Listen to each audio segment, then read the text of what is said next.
no cell phone.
Hello, I'm Glenn Anderson. The Olympia Fellowship of Reconciliation's TV program explores a variety of issues that relate to peace, social justice, and nonviolent social change. In the 23-year history of this series, we've focused several programs on the death penalty, and we'll do that again this time with a lot of new information. There's been a lot of news and some encouraging developments in the efforts of various states toward abolishing the death penalty. Most of the program will look at progress that's being made, but let's start by looking at some of the news. We have a very well-informed guest, Sarah Kraft. She's active with Equal Justice USA. That's a nationwide nonprofit organization that works to abolish the death penalty. And about a year ago, she moved to Washington State to help us here with our efforts. Welcome, Sarah. Good to have you here. Thank you. Thanks so much. Let's start with one of the big concerns that people have, which is innocence. There's been news lately about Cameron Todd Willingham, who was executed by Texas in 2004, and he had been insisting that he was innocent all the way along. The trial was back in 1992, and he was sentenced to death. He spent 12 years on death row, all the while insisting that he was innocent. He was executed in 2004 for burning down his house and killing his 3 daughters. And it turns out that by the end of 2009, it was clear that he was right. He really was innocent. And could you tell us something about the Cameron Todd Willingham's case? Sure. Well, thanks so much for having me on the show today, Glenn. Yeah. Cameron Todd Willingham, unfortunately, is not unique. There have been several cases of people who have been executed who we've later discovered strong evidence of their innocence. The Cameron Todd Willingham case has been in the limelight for the last few months because there was a story written about it in October, I believe, in the New Yorker. Of 2009. Yes, of 2009 in the New Yorker.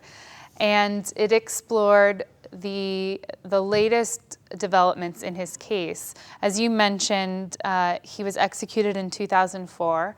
And shortly before his execution, there was an independent expert employed to do an investigation. And that investigator discovered that the alleged crime in that case was in fact not an arson. So not only was Cameron Todd Willingham innocent of the fire, but in fact there was not even a crime. Right. It was the fire was just accidental. Exactly. And then at the trial, the prosecutors so-called experts about arson were just flat out wrong, and they were largely debunked as having like junk science by real arson experts later on. That's right. The quote-unquote experts that were called by the prosecution had been using techniques that they had been using in other cases, that they had been using in practice, but in fact had never been scientific techniques. They had never been proven with the scientific method. They had never been tested. So it was not until an actual arson expert who had used the scientific method to develop an understanding of arson came and looked at the evidence that he discovered and in fact surmised that the case was not in fact an arson. And he made his investigation known just shortly before Cameron Todd Willingham's execution in 2004, but the governor was unwilling to grant clemency in the case, and then so Cameron Todd Willingham was executed. Now, there is controversy also around the Texas Forensic Science Commission. Tell us about that. That's correct. That commission was independently set up by the state of Texas, and the commission had been hearing about Cameron Todd Willingham's case over the summer and this past fall.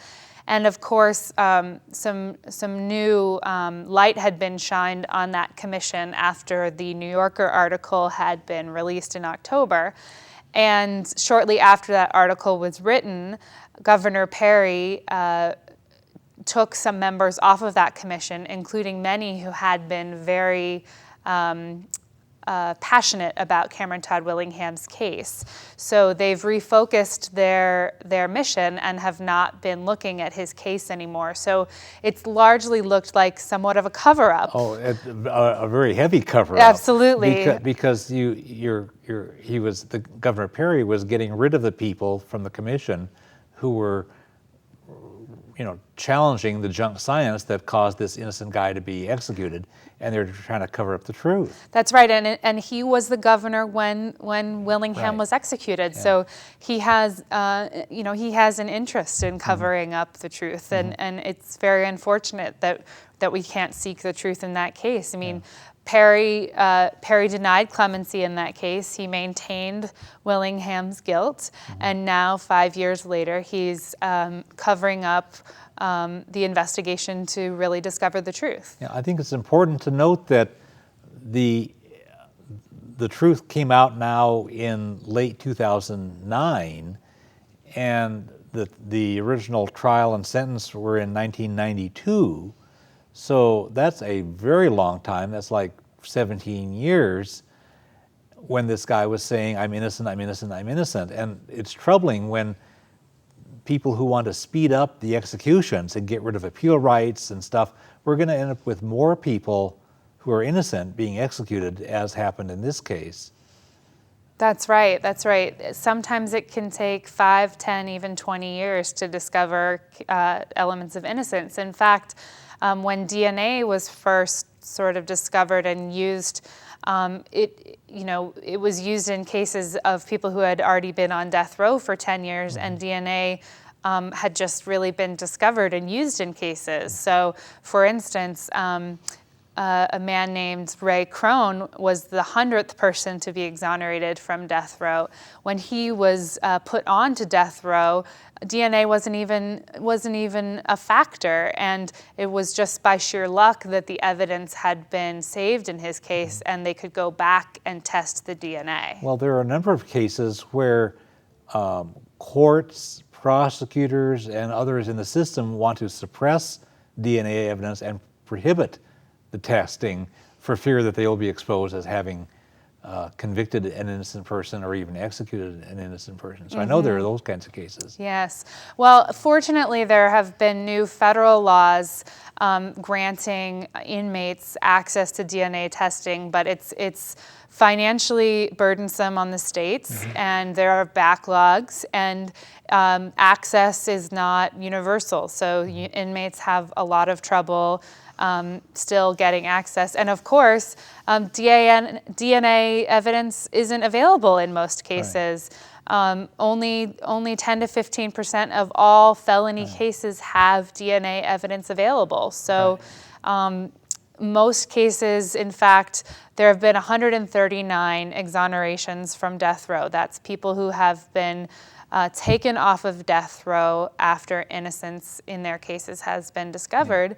And only no more than 20 of those people have been taken off of death row due to DNA evidence. Right. A great number were because other people just were doggedly determined to find the truth and expose that, yes, this person was indeed innocent, or in some cases, journalism students have figured it out, or others. So it's not through the appeals process or through the official system. It's people going around the system that have been freeing these 139 innocent people. That's absolutely right. People argue that, that's why we have the appeals process, is to discover innocence, when in fact the appeals process has no means to discover innocence. Right. And most of those exonerations have happened around the system. You're correct. Yeah. Yes. There's another big thing that's been in the news lately, and that's dealing with lethal injection.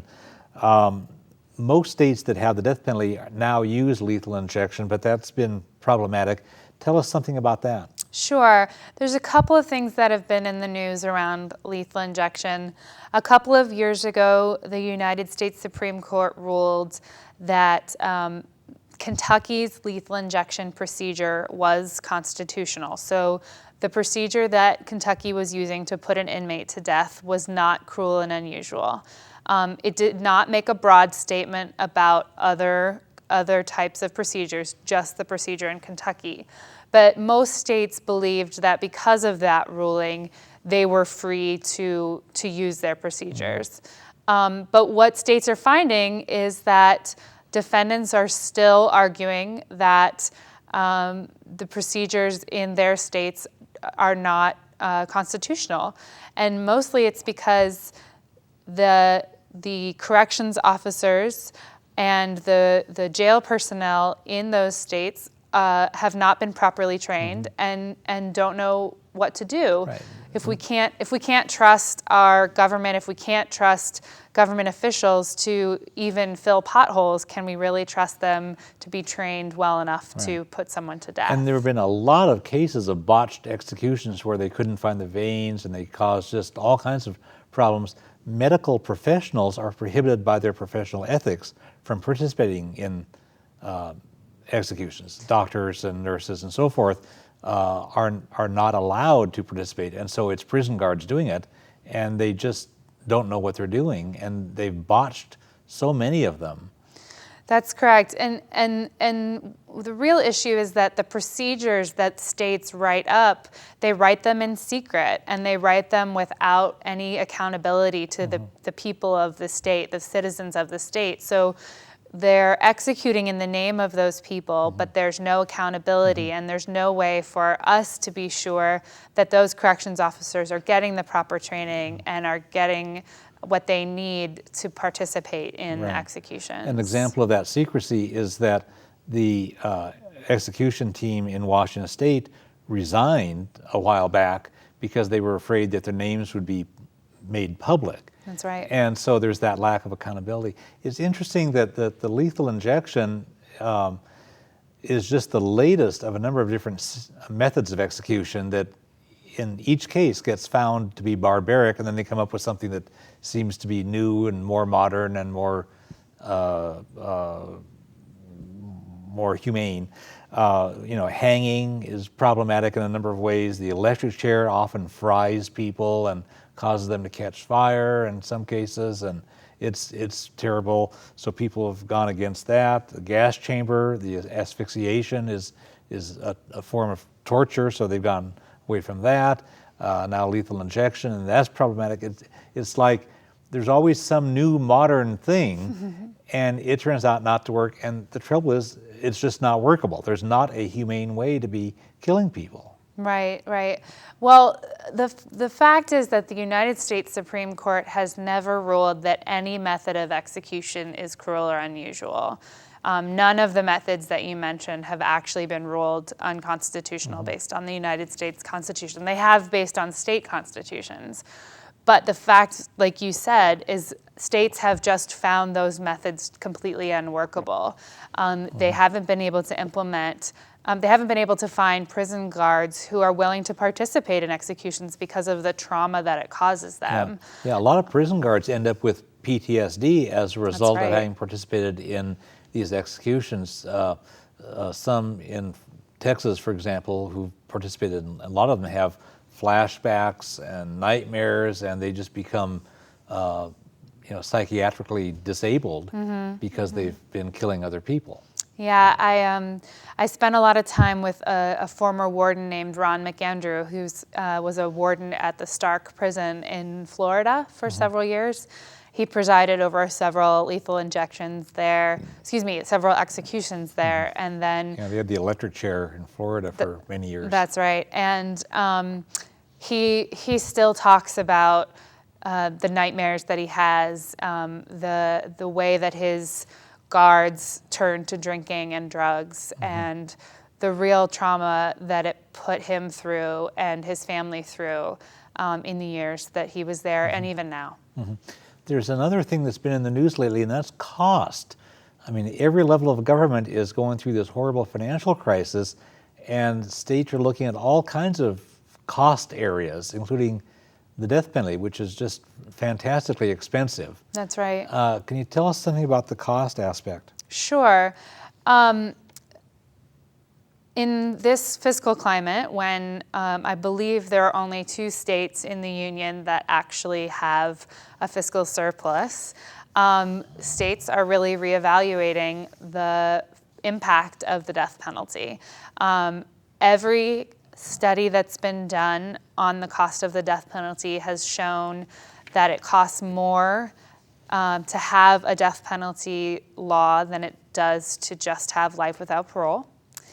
And some studies show that it can cost up to 10 times more than just life without parole.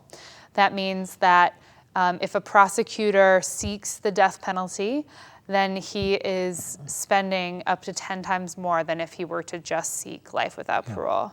And those costs come both from the counties, they come from the sheriff's department, they come from all over the state and local governments. And the costs are especially heavy at the initial trial phase, because the initial trial phase is so complex. There are so many things that can go wrong, and so there are so many different things they have to work into the trial. It's not the appeals later on. It really is the initial trial that's just so complex. It's like Rube Goldberg cartoons. They had these decades ago. A guy used to draw these very elaborate cartoons of some complex mechanism that achieves some little simple purpose, and that's what the death penalty is. It's just way too complex to be workable. It just collapses under its own weight. That's right. There's a commonly held myth that the reason the death penalty is so expensive is because we allow so many appeals, when in fact, almost all of the expense of the death penalty comes right up front.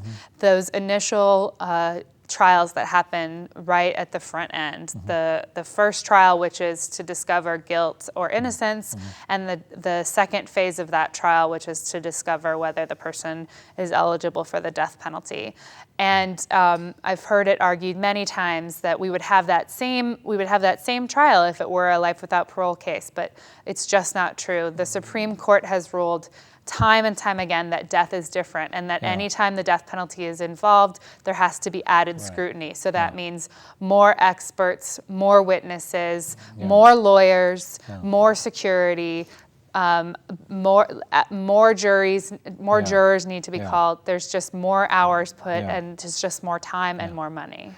The another area that the public is concerned about is the sense of what victims' families want and what victims' families need. I wonder if you could tell us something about victims' families. Sure. This is just entrenched and so related to the cost issue, because it's really, if we're spending so much extra money to prosecute people for the death penalty, shouldn't it at least serve victims' families? I mean, shouldn't the death penalty do what people say it does, which is bring healing to victims' families? And in fact, it's proven, or it's been shown, what we've learned is that it really doesn't. Right. we've learned from experience and from really close relationships with victims' family members is that the death penalty really does not serve them. And we would much better be putting resources towards helping victims, towards services that really help victims, than spending all this money on the death penalty. And in fact, the death penalty really harms victims, because what it does is it makes the victims come back to the courtroom year after year after year, 20-some years before an execution actually happens. When a life without parole trial, it happens, sometimes there are appeals, but usually there aren't. The prisoner goes away and they're forgotten about. They're not in the media for 2 decades. The crime is not back on the television when the execution happens. And the healing can begin right when that guilty verdict comes down. You mentioned, when we were preparing for the program, you mentioned an organization called Friends and Families of Victims of Violent Crime. Tell us something about them. Well, I'm just learning about that organization. It's an organization here in Washington State. They are a nonprofit organization. I believe gets some state funding, but is mostly funded by donors. And their mission is to provide services to family members who have lost loved ones to murder. And my organization has made a commitment to working with organizations such as theirs, and to ensuring that our work ending the death penalty really serves organizations such as theirs, and that funding that is gained from abolishing the death penalty goes towards real services for victims and real policies that help serve victims. Another fairly recent change in the past years has been public opinion, where for decades the public opinion was perceived as being just get tough on crime, make longer sentences, do more death penalty, and that seems to have shifted in the last few years. Tell us what's going on. Sure. Well, first I want to mention a study that's recently come out. It's called Smart on Crime, Reconsidering the Death Penalty in the Time of Economic Crisis. It was a study that was done by the Death Penalty Information Center, and it includes a national poll of police chiefs. And they basically asked police chiefs where they put the death penalty on their priority. So they asked them about several, here are some good ways of fighting crime, or some ways that have been suggested for fighting crime, and how do you rank these? Exactly, and they did that in light of its costs. They talked about the costs of the death penalty and sort of the resources that law enforcement needs to fight crime. So in terms of if you could have X number of dollars, how would you spend those dollars first? Got it. So when asked to name one area as most important for reducing violent crime, greater use of the death penalty ranked last among police chiefs, with only 1% listing it as the best way to reduce violence. So in terms, it's not broad public opinion, but I think it's a very important population that we consider a stakeholder. We usually think of law enforcement as being the group that wants the death penalty, when in fact, when we really dig deep, we find that law enforcement really could do without the death penalty. And in fact, if they had a choice, they would choose other resources, other crime-fighting policies that would really help them. You have a quotation from Norm Stamper, who was the Seattle police chief? That's right. So Norm Stamper was approached about this poll, and he says, the death penalty is ineffective and extravagantly expensive. Spending scarce public resources on after-school programs, mental health care, drug and alcohol treatment, education, more crime labs, and new technologies, or on hiring more police officers, would truly help create safer communities. So he's essentially saying, it's really not the death penalty that we should be spending our money on. It's other crime-fighting policies that would really keep our communities safe. In terms of other public opinion, I can tell you that the Gallup polls in the last few years haven't changed much in terms of broad support or distaste for the death penalty.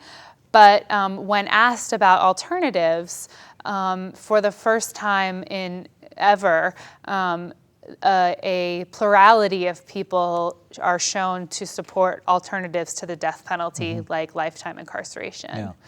The Olympia Fellowship of Reconciliation's Death Penalty Abolition Committee did a scientifically valid survey in 1999 of registered voters in Thurston County who had voted in at least 3 of the 4 last elections.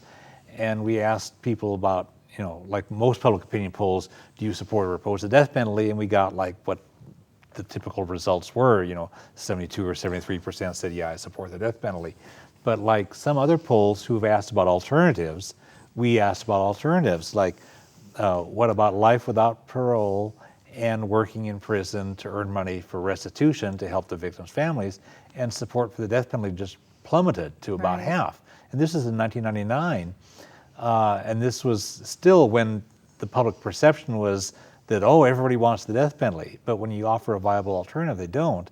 Since then, of course, more information has come out about innocence and other things, but even at that time, when we asked people, what about reasons they found to be compelling about supporting the death penalty or reasons they found compelling for opposing the death penalty, the risk of executing innocent people was by far the biggest concern, even among people who support the death penalty. And the second most serious concern was inconsistencies in how the death penalty comes across. And of course, we know there are all kinds of inconsistencies by race and geography and everything else. So, and this was in '99 before most of the news about innocence had already hit the press. Yeah. And this was local right here in Thurston County. One measure of public opinion that I think is really interesting is the fact that in the last year, death sentences went down again, meaning the number of people who were sentenced to die in 2009 went down for, I believe it was the 10th year in a row. So in terms of public opinion, it's not like a poll, but it shows a trend that prosecutors aren't seeking the death penalty and jurors aren't giving the death penalty. So prosecutors don't want to prosecute cases anymore, or they feel like they're not going to get a sentence by the jury, and jurors aren't giving the death sentence anymore because they're either not given the opportunity by the prosecutor, or they're deciding that life without parole is a safe enough option for their communities. There's one more thing that was in the news just recently with an organization called the American Law Institute that probably hardly anybody has heard of, but it's very prominent. It includes who? Judges, prosecutors, former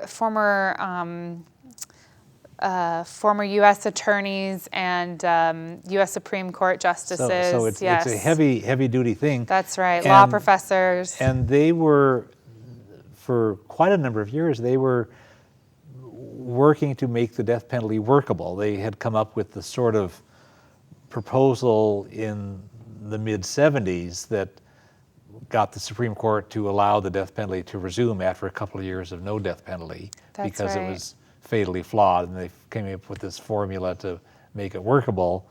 And tell us the news from these guys. Well, like you said, the American Law Institute was the author of the original code, meaning in the 70s, after the United States Supreme Court deemed the current laws unconstitutional, they wrote a model and said, if states use this model, then it will be constitutional.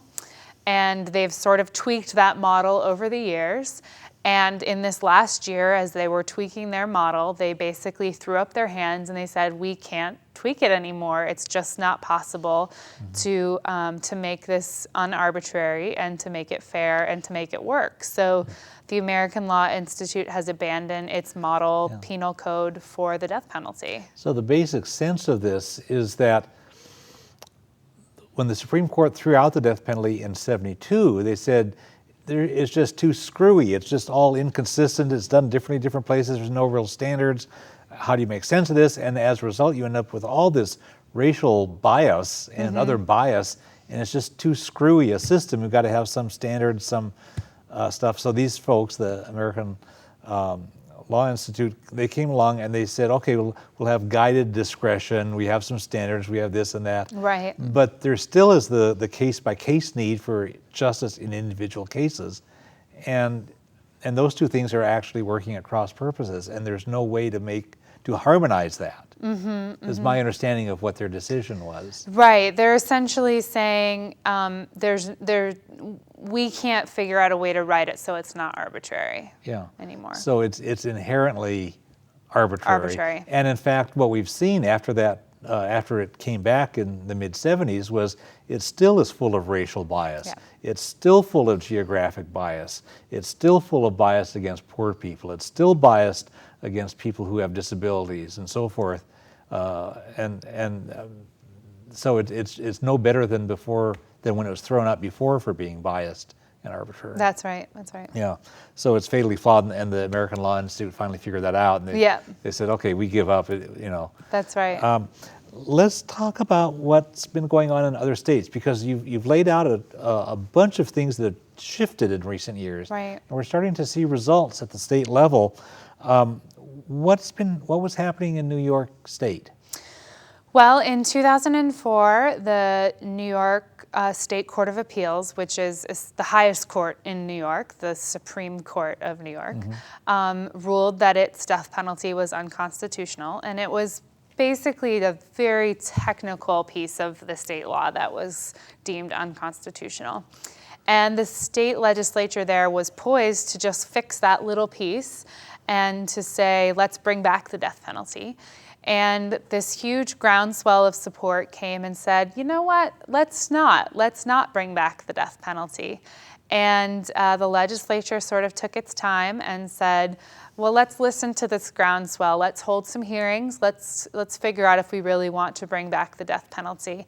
And after 2 years of stalling and not passing a fix to this little idiosyncratic part of the statute, they cleared their death row, and now they have an unworkable death penalty. So they've essentially became the first state in the modern era to get rid of the death penalty. They did it sort of in a backwards way, but their court got rid of it, and then they cleared their death row, and now they have no statute and nobody on death row, so they have no death penalty. My understanding is that groundswell of support for saying let's not do that again included public employees who realized that it was expensive, and if they were going to run the death penalty, it was going to be costing the state and the counties money that could otherwise go to education, state employees, and so forth. That's right.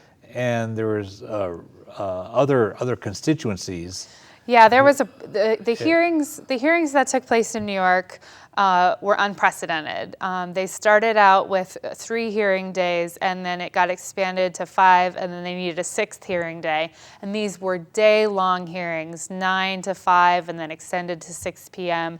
And there were hundreds of witnesses that came from in New York saying, we don't want you to bring the death penalty back, and this is why. And you're right, there were state employees saying we'd much rather have the resources to fund our schools, to have better jails, to fix the sidewalks. We'd much rather, support indigent defense. We think it's amoral, lots of different reasons, but it was just a huge showing. Washingtonians think that we're so cool and so out front, and people all across the country make fun of New Jersey. And you hear this all the time on programs coming out of New York State. New York comedy shows and things, and we all think that we're so smug. But New Jersey has actually abolished the death penalty, That's right. and the state of Washington lags way behind on that. What were the main elements going on in New Jersey? Well, New Jersey had the death penalty since I believe it was the early 80s after reinstatement, after the Supreme Court let states have the death penalty back. And they have never executed anyone in the modern era. So they had about a dozen people on death row. They've had lots of death penalty trials, lots of people put onto death row, but all of these cases kept getting overturned and no one was being executed. And people kept wondering, why do we have this system that puts people on death row, overturns death sentences, and just funnels money through this system that's clearly broken, and we're never using the death penalty. It's clearly, it can't be a deterrent because we're not even using it. Victims' families were languishing in courts, waiting and waiting and waiting for their justice, for the person to be executed. And they were starting to realize, you know what, this isn't worth it. This is never going to happen. I keep getting dragged back into court, and if we didn't have the death penalty, this guy would have been in jail and I wouldn't have had to come back to court all these years.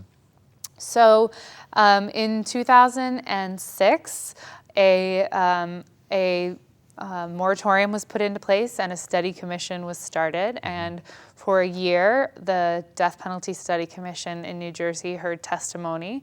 I believe there were 6 public hearings over a year's time. And that study commission, which had victims' family members, it had law enforcement, it had religious leaders, it concluded that the death penalty served no penological intent. And so the New Jersey legislature abolished the death penalty. And I know there was a lot of grassroots organizing to get ordinary people to study up on it and make their views known. That's right. So it wasn't like just some elite commission or something making decisions. It was lots of people, religious people and all kinds of ordinary people, taxpayers and whatever. That's right. Tens of thousands of people participated in the It was campaign, huge. both the campaign that started the moratorium, they filled the hearing rooms, they wrote letters. We're talking hundreds of thousands of letters to legislators, making sure that legislators knew that the citizens of New Jersey really wanted to abolish the death penalty. And it was a huge expense. I don't remember the dollar amount that it's been spent, but I don't remember the dollar amount either. It's a phenomenally huge multi-million-dollar amount that was serving no purpose whatsoever. Exactly. You're right. I don't remember the exact number either, but it was multi-million dollars for 0 executions. Yeah. I mean, you think about how conservatives don't like big government programs that don't work, expensive big government, and that's what this was. It was getting no payoff whatsoever and just soaking up dozens of millions of dollars for nothing. We're running tight on time. I wonder, can we zip through it? There's so many other states that are doing things. New Mexico abolished it. New Mexico abolished the death penalty this past year. Also a huge grassroots success, several years in the making. Governor Richardson signed the bill this past year after several years toiling with that decision. And several other states have made great headway. Connecticut passed a bill through both houses of its legislature this year, only to be vetoed by Governor Rell, unfortunately. I think we'll see great success in the coming years. Maryland? Maryland completely gutted its death penalty. They now can only have a death penalty case if there is DNA evidence, if the crime was caught on videotape, or if there is a videotaped confession. So it's now the narrowest death penalty in the country. So it looks as though they were especially concerned about the innocence factor. That's right. And they came very close to abolishing the death penalty there, and instead they were able to just gut it so that it's just impossible to get the death penalty. And we followed the news in Montana pretty closely. That was exciting. That's right. West of the Rockies, the wild, wild west in Montana, a Republican-controlled Senate passed an abolition bill. And the same Senate, which had been democratically controlled, passed a bill in 2007, but we had some great Republican leadership in 2009, and we have high hopes for their legislative session in 2011. They don't meet in 2010. But we have some great Republican leadership there who supports repeal of the death penalty, so we're excited about that. Kansas, in mid-January, held hearings to abolish the death penalty. They're very concerned about the economic cost of the death penalty there, including Republican senators who really want to see the death penalty replaced with life without parole. Colorado passed a bill through one of its houses in 2009. Illinois has had a moratorium since Governor Ryan was there in 2000, and they have high hopes and have been working on an abolition bill there. New Hampshire, North Carolina. Yeah, New Hampshire had passed a bill through one of its houses to repeal the death penalty, and in the second chamber, the bill was amended and they've begun a study commission. So I believe they've had 4 or 5 study commission hearings, and that commission, similar to the one in New Jersey, is listening to all different kinds of issues about the death penalty, and the very interesting commission there. North Carolina? North Carolina passed a Racial Justice Act, which means that death penalty cases can be appealed based on the evidence of racial bias in a case, which is very exciting. That's really significant. I know very there's been significant. effort to get that through Congress. That's right. And unsuccessfully, yes. Kentucky, you mentioned the lethal injection case. Was there anything else out of Kentucky? In both Kentucky and California, they're in the same situation. Both Kentucky and California are in the process of going through what's called an Administrative Procedures Act process. It means that they basically discovered that when the state wrote its lethal injection process, it didn't go through the right channels.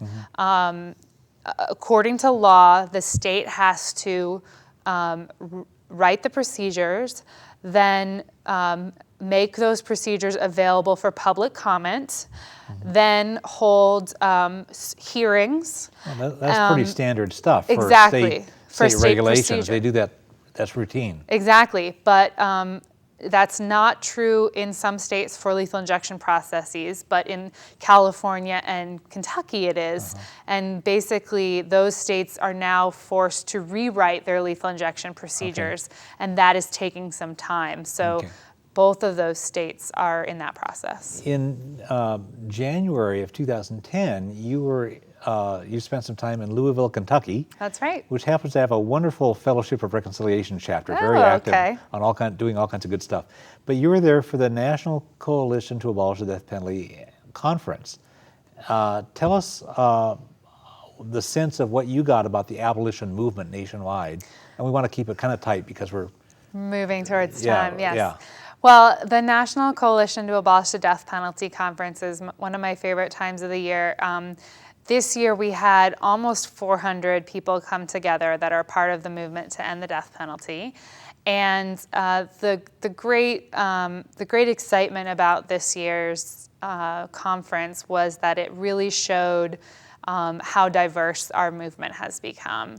At the conference, we heard from a panel of conservatives. We had a senator from Montana, a Republican senator from Montana, who talked about why he, as a conservative Republican, supports repeal of the death penalty, and why he is trying to let his fellow conservatives know that it's safe for them to believe in being against the death penalty. We heard from several evangelicals who are starting to sort of come out of the woodwork against the death penalty. There actually are a lot of them who do. They just, like you say, haven't been able to be out about it. But there's quite a lot of concern about the death penalty for all kinds of valid religious reasons among people who are theologically conservative. Exactly. Basically, at the conference, we just sort of realized that we've really broadened our tent, and the movement has become very diverse. Victims, family members are great participants in our movements, and even family members who support the death penalty in philosophy or are realizing that in practice it just doesn't work, and are realizing that it's just too painful for victims to go through that process. And there are two, at least two nationwide organizations I know of. Murder Victim Families for Reconciliation has been around the longest, and then there's another more recent one with a similar title.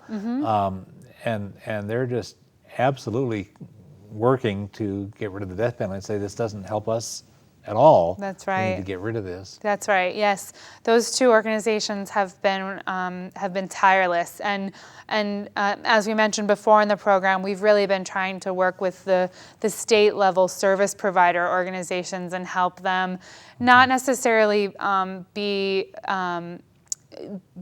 anti-death penalty advocates, but to understand how abolition of the death penalty can really help them. It's interesting to see how there are reasons at any point along the political spectrum for opposing the death penalty. As you mentioned, conservatives, we've talked about a waste of tax dollars and so forth. I mean, it's the full range of, across the spectrum, and it certainly is across the range of religious opinion. It's law enforcement people. I mean, it really is a very diverse movement, as you said earlier. Yeah, my colleagues and I like to say it's just common sense. Yeah. It's through the spectrum because it's just common sense. You don't have to be one ideology or another. It's to realize that it's not working. Let's talk about what strategies you would like to see, whether we're talking about Washington State or other states or the movement as a whole. One of the things we've talked about a couple times during the program here is cost. Certainly that's a big factor in state and local governments. States bear a lot of the costs, but the initial trials happen in Washington at the county level. County prosecuting attorneys have the choice about whether to file a death penalty charge or a non-death penalty charge if a murder case happens to have the right characteristics. So based on whatever we've talked about and any other ideas you may have, what sense do you have about using cost as a strategy? Well, I think that the idea of cost is a great way to open dialogue with people about the death penalty. It's sort of a good way to open the door with certain populations about issues of the death penalty. Obviously, in this climate that we're in, there are a lot of people who are concerned about economics and about how to fund their own interests. And I think that we can certainly make the argument that we have money to spare, and we are willing to give up. We're one of the programs that's willing to be cut. How rare is that, right? We're one of those government programs that's willing to be slashed, and I think that's a great way to open a dialogue with someone about the death penalty. In the Washington State House of Representatives, the House bill, in the title of the bill, explicitly addresses the cost issue. And I mean, it's a timely hook. Right. I agree, and I think it just even on a one-to-one personal level, I think it can be a great entree for a discussion. What other strategies do you think would be useful in moving the abolition movement ahead? Well, I'm a big fan of really those dialogues. I think that movements grow on the relationship level. And so I am a strong proponent of really small gatherings, really small events and dialogues that happen between people. When I was working in the movement in New Jersey, we used to call our most successful events, church basement events. And that's not because they all happened in church basements, but because that's the type of event that really we found most effective. It's that sense of a small, local, face-to-face. Right. And it was also a sense that we went to people. We didn't expect people to come to us. So we went to their churches. We went to their meetings. We went to them to talk to them about our issue and to hear from them about what concerned them. So those types of interactions are really what builds what I would call a buzz about the death penalty. And we can do that here. The Olympia has the Olympia Fellowship for Reconciliation has a committee for alternatives to the death penalty, and we can provide speakers and get out and talk to groups and so forth. We do information tabling at various events throughout the year. One of the interesting things that we keep running into is people sort of have this unspoken concern that, oh no, if we get rid of the death penalty, we're going to be like defenseless against these murderers, you know. So like, if not the death penalty, then what? And we need to address that concern, and it's kind of a non-problem because it assumes that the death penalty is a very common sentence for murder or a very common solution to violent crime, and that getting rid of it would leave this great void. And actually, very, very few homicides could even qualify for the death penalty because the legal restrictions are so tight. It has to have certain aggravating factors, and it can't have these other mitigating circumstances. And so there are very few murders that actually could qualify for the death penalty. Everything else, all these other murders, are handled as non-death penalty cases. And we have only about 10 people or so on death row in Washington State at any given time, and that stayed pretty stable over the years. And people get on death row, and then they get off death row, and other people come on, and people get off. But it hovers around 10 at any given time. So it's not a big thing compared to the number of murders that occur. And in the modern era, we've only executed 4 people in Washington. So it's not like it's a big solution if you look for the execution as the payoff. So the offender is very unlikely to actually be offended because in so many cases, death sentences are overturned. So it's not really functioning as a solution to the problems. And so the Washington state law actually already provides an answer to the what if we got rid of the death penalty question, because we already have life without parole, and it really means that as the default unless the jury specifically imposes the death penalty on those very few cases that would even be eligible.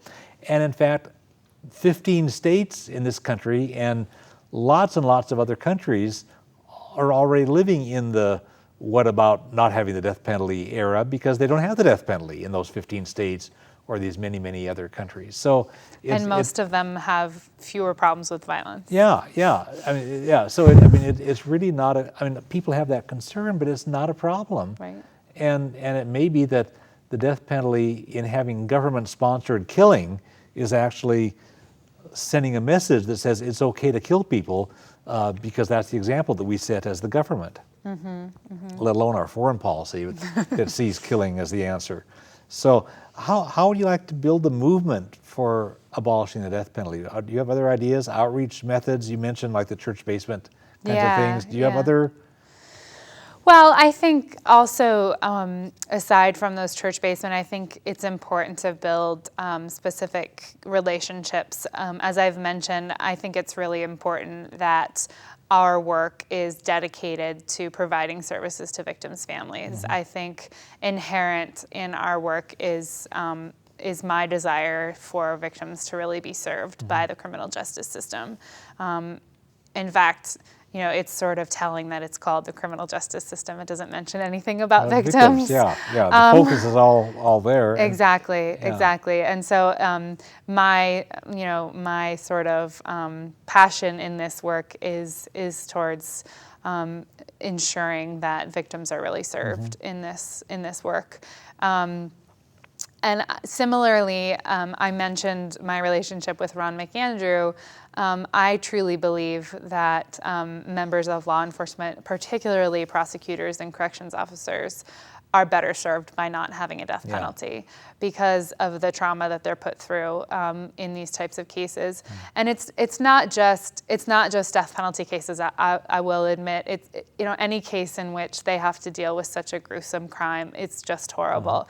But when you add to that the fact that then they have to seek such violence in their job and in their work, it's just an added burden on them. And so I truly believe that regardless of their, I understand a person's support for the death penalty, but I believe that we're all better off without it. Yeah. The religious community at the national level really opposes the death penalty for the most part. The vast majority of mainstream religious denominations have statements, official statements opposing the death penalty. People at the local level in local congregations might not realize that, but they should check out their national church bodies' positions, and not just churches, but many religions. I want to promote a couple of organizations, certainly the organization that you work for, Equal Justice USA, and we'll have their phone numbers and websites for these groups at the end of the show, but you really are doing good work. I want to put in a plug for that. And there's a phone number in Seattle, 206-453-3478. There are a couple other organizations I want to put in a quick plug for because time is rapidly running out. One is the Olympia Fellowship of Reconciliation's Committee for Alternatives to the Death Penalty. We've been around for about 20 years now, and we do outreach, we educate ourselves, we work all the issues, and meet monthly and so forth. The Washington Coalition to Abolish the Death Penalty we're a part of, and we've belonged to that for a long time. They have an office in Seattle and active people. The National Coalition to Abolish the Death Penalty, you went to their national conference, and I went to their national conference when it was in Seattle, about 20 years ago. They do very good work, and the Death Penalty Information Center is just absolutely amazing. They really have fantastic information about the death penalty. Yes. Death Penalty Information Center. Can you offer a brief closing message? Sure. Well, I do want to promote our newsletter that's available online. If you go to ejusa.org/sign up, I know that'll be on the screen. We offer a bi-weekly newsletter, and it's chock full of information about the movement. I'm really happy to have been on the show, so thank you for having me. And I'm really excited to get more involved in the movement here in Washington and to see the death penalty abolished here. Well, you're already giving a big boost on the occasions when we've had a chance to connect. You've been just a great source of inspiration and information. So thank you so much. I want to thank Sarah Kraft. We want to thank all the folks who've been watching. The more people know about the death penalty, the more they realize that it fails to deliver what it promises and that it causes additional problems. There's no way to reform the death penalty. We just have to get rid of it altogether. It doesn't work. And more people are coming to that conclusion. So we invite you to learn more about the death penalty and to join the movement to abolish it. For information about the death penalty and for a whole lot of other issues that relate to peace, social justice, and nonviolence, contact the Olympia Fellowship of Reconciliation at 491-9093. We're all one human family. We all share one planet. We can create a better world, but we all have to work at it. And the world needs what you have to offer. Thanks.